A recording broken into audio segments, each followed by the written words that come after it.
Take two.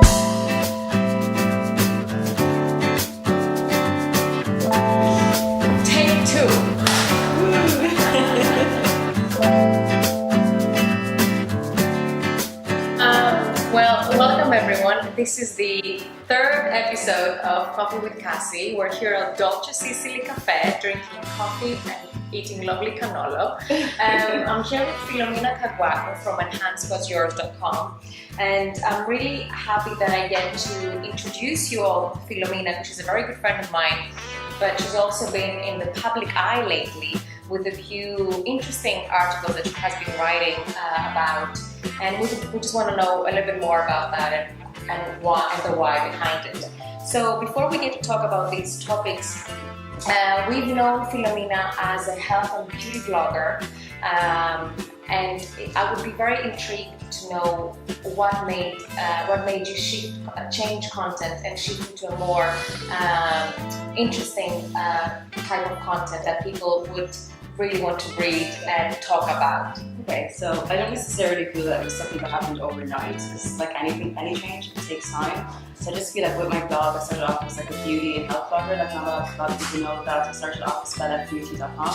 So it's predominantly focused on makeup and beauty, but just over time it just started developing, and I as a person as well, I started developing, and I realised that I want people to come onto my blog and walk away with something that's very valuable for them.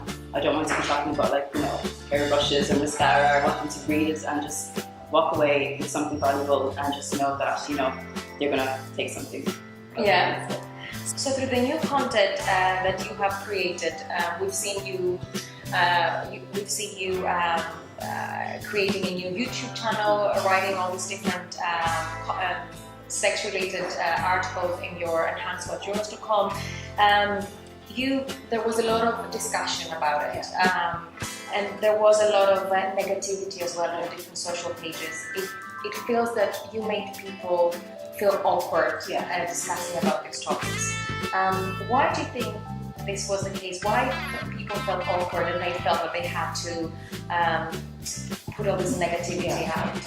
But I think it's just the case that I feel like we live in a world where individuality and being unique isn't something that's celebrated enough. Yeah. So if you do something that's even remotely deviates away from what's deemed as being socially acceptable, people are going to react in a certain way. And in this case in particular, because I wrote my open letter about the hyper-sexualization of Black women in Ireland, it was almost a case that people who did not experience that, they almost rejected the idea because they never understand it. They'll never understand it because it's not something that they will ever go through in Ireland. So I just think it was just a fight or flight kind of situation. Like they either ignored it, did not comment on it, just completely ignored it, or attacked me and just said, no, she's wrong, whatever she's saying is not correct. So it was more so that. It was more of that.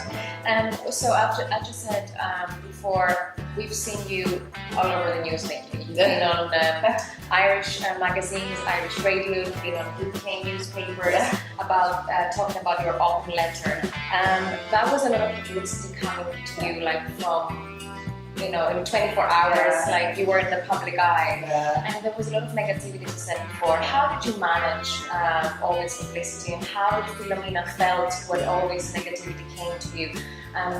What was the way that you made yourself at ease to manage with all that? To be honest, it was just, for me, it's very disheartening to see that an open letter that was never meant to be an attack on anyone. Like if anyone actually read an open letter, they would see that it's just a very emotional and personal piece where I'm expressing pain. So for that to have been turned around to be something that it's not, that was the most, you know, heartbreaking for me. And like initially, when all the tabloids started circulating, there was a fake letter as well that was going around. So you did see that. Yeah, I did see it. It was completely misquoted and made up quotes. So initially I was just like, it made you look like you were a different person to what you are. Exactly. So I just, at the time, I just thought it was very important to be around my friends and people who actually know who I am and support what I do, regardless of what I discuss.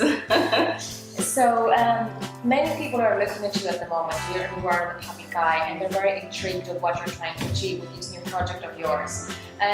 We would like to know, what is the purpose behind this new project of yours, and what are you trying to achieve, and why are you doing what you're doing? Well, for me, I just think it's about opening up a healthy discussion and conversation about anything that's sex related, because I just feel like a lot of people, when they hear the word sex, automatically they have a lot of negative connotations attached to it, and they think that it's dirty, and I personally don't think it is. Like, I'm not preaching love making here or anything like that, obviously, but I do think that it's important to talk about sex in a healthy way, and we're all adults as well. It's not something we should shy away from or be ashamed of, because it's something that we do, so yeah. Perfect. Yeah. Well, that was the end of my interview today. I would like to thank Filomena Kaguako for sparing 5 minutes of her time to talk to us about her new project.